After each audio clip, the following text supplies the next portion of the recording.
Hi everyone, I'm going to show you how I use the comment feature on Google Classroom to help students improve their work. At Columbia Elementary, I co-teach a technology club in the mornings with Ms. Hardigan and myself. This morning we had a project where the students were learning about idioms. Basically, they had to pick an idiom and then fill out a graphic organizer to show us how they were going to plan their presentation. So I'm going to click here of the 22 students that are done their planning sheet and show you how I open it up, read their work, and then provide comments if necessary. So over here on the right I have all the student projects that have been turned in. And over on the left I have their names where I can see the comments that I made and then return them to the students. So I'm going to click on Melissa's work.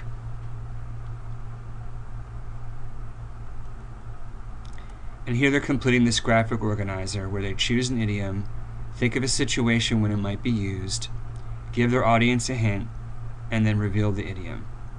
So reading this over, and this looks really good. I can tell by the work that Melissa did that she has a firm grasp of what an idiom is. She's developed a very quality plan, so when she starts her project, she's going to be successful.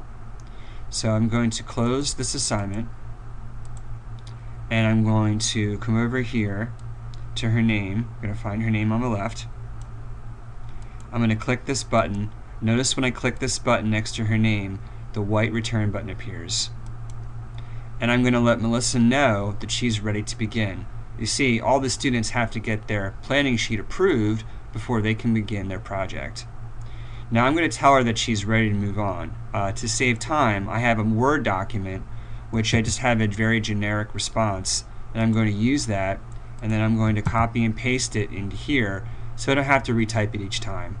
Nice job, you're ready to use this planning document to create your presentation. And now I'm going to return it. So when Melissa opens up the project, she can see that she's ready to move on. Now let's take a look at another one that's done. Okay, here I have Bryson's. I can open up Bryson's work. Now you've all seen me show you, or you've all used comments before in the past, hopefully.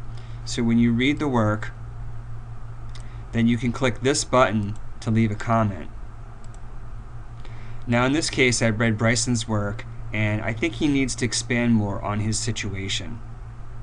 So I left a comment. Please give more details. You get ripped off when you spend a lot of money for something that's not worth what you paid. Think of a situation when this might happen. Okay, so now I'm going to go back here and then I'm going to find Bryson's name. Okay, and then I'm going to return this. Now you can return work not just when students are done, but you can return to them to make more revisions. Please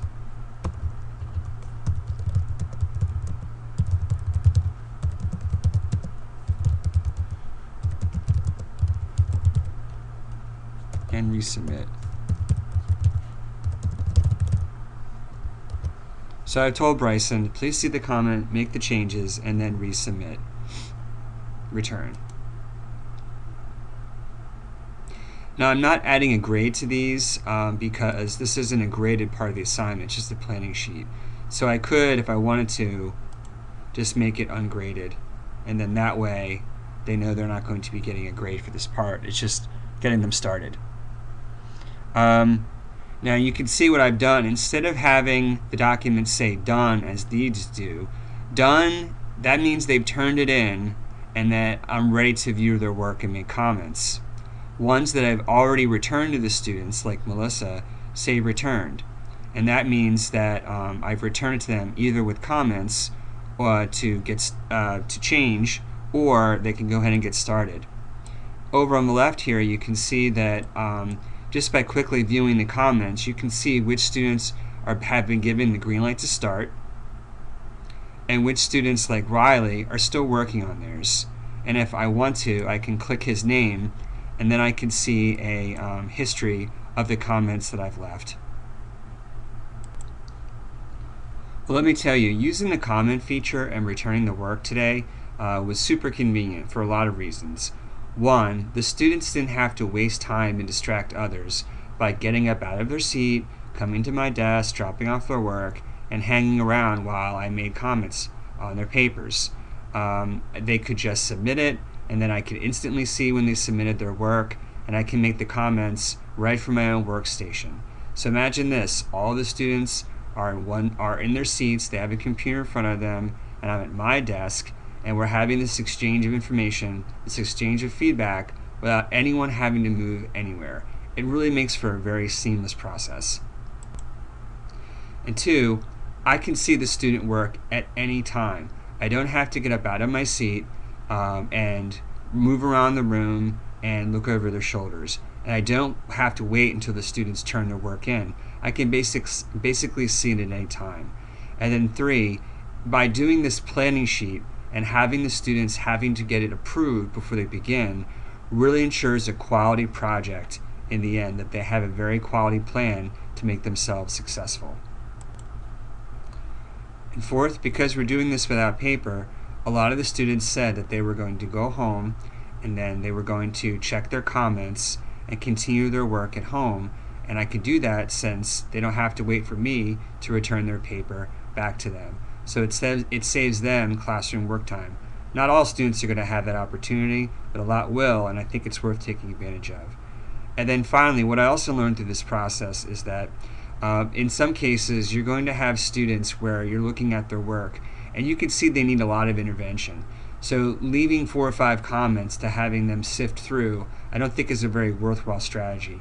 Instead, what I would do is I would just leave a comment when you return their work, just to see me, come and see me, and you can have a personal conversation with them, because I think they'll get more out of it having to sit and having you discuss the work in more of a dialogue fashion if there's a lot of revisions that need to be made. So I was just really excited to use Google Classroom in this way this morning, and so I thought I would share it with you. And likewise, I'm excited for you and the opportunities that you have. Are you doing something great with Google Classroom? Are you using it similar to this in a way that makes it super convenient and just overall improves the quality of your work? Let me know. I would love to hear from you. So moving forward, good luck and best wishes as you continue to use this amazing tool. Thanks for watching.